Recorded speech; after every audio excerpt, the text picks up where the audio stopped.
دیکھیے مسئلہ نمبر 52، قربانی کے جانور کو مارنا گناہ ہے۔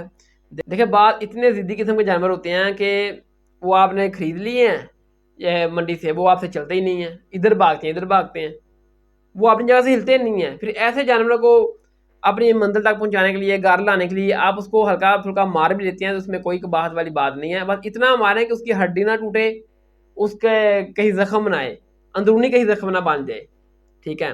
باقی اس قدر ظلم نہ ہو گیا آپ اس کے اوپر ڈانگیں برسانے شروع کر دیں۔ میں نے خود دیکھا ہے کہ بعض ایسے جانور ہوتے ہیں قربانی کے، وہ بہت ظالم ہوتے ہیں اور وہ مارتے ہیں، وہ ان سے بھی بڑے ظالم ہوتے ہیں، ان کی ٹانگیں ذرا وہ زخمی کر دیتے ہیں مار مار کر۔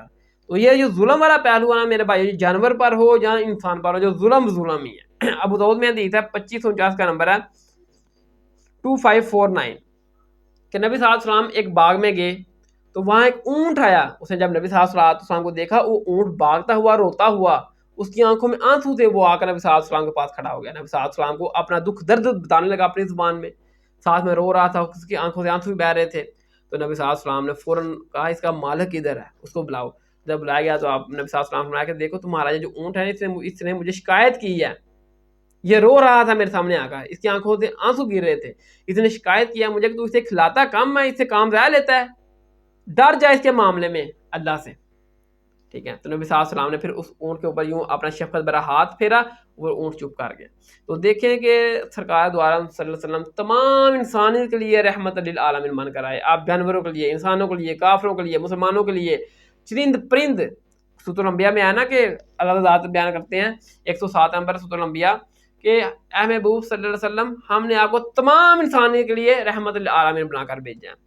تو ظلم زیادتی ہے، چاہے جانور پر کی جائے یا انسان کے اوپر۔ صحیح بخاری میں 2365 نمبر ہے 2365 کہ ایک عورت تھی، اس نے ایک بلی بھوکی مار دی، اس کو اندر قید کر دیا، وہ بھوکی رہی، کچھ کھا پی نہ سکی اور وہ مر گئی۔ اللہ تعالیٰ نے اس بلی کی وجہ سے اس کو جہنم میں ڈال دیا۔ صحیح بخاری میں 3460 نمبر 3467 کہ نبی صلی اللہ علیہ وسلم نے ایک بنی اسرائیل کی عورت کا واقعہ بیان کیا کہ زانیہ عورت تھی بنی اسرائیل کی، اس نے دیکھا کہ پانی کے کنویں کے ارد گرد ایک کتا گھوم رہا ہے، اس کو پیاس بہت شدت کی لگی ہے، اب کتا وہ خود تو پانی یعنی کہ نکال کر نہیں پی سکتا، وہ عورت گئی زانیہ عورت، اس نے اپنا جوتا اتارا، کنویں میں ڈالا، پانی نکال کر اس کتے کو پلا دیا۔ تو اللہ تعالیٰ نے اس کتے کے ساتھ حسن سلوک کرنے کے اوپر بھی اس زانیہ عورت کو جنت میں جگہ دے دی، جنت اس کو عطا کر دی۔ اب دیکھیں کہ ظلم زیادتی ہے، چاہے انسان کے ساتھ ہو یا جانور کے ساتھ ہو۔ ایک عورت نے بلی جو جانور تھا اس کے ساتھ برائی کی، بھوکا مار دیا، اللہ نے دوزخ میں ڈال دیا۔ ایک زانیہ عورت نے کتے کے ساتھ، جانور کے ساتھ بلائی کی، پانی پلایا، اس کو زندگی دی، اللہ نے اس کو بھی جنت میں جگہ دے دی، جنت میں داخل کر دیا زانیہ ہونے کے باوجود۔ تو اس طرح جتنے بھی، چاہے انسانوں کی جان بچائیں یا جانوروں کی جان بچائیں، جان ہے میرے بھائیو۔ سورۃ المائدہ کی آیت نمبر 32 میں آیا اگر کسی نے کسی ایک جان کو بچایا گویا اس نے ساری انسانیت کو بچا دیا، اگر کسی نے کسی ایک ناحق جان کو قتل کیا گویا اس نے ساری انسانیت کو کوئی قتل کر دیا۔ تو یہ بڑا سنجیدہ معاملہ ہے۔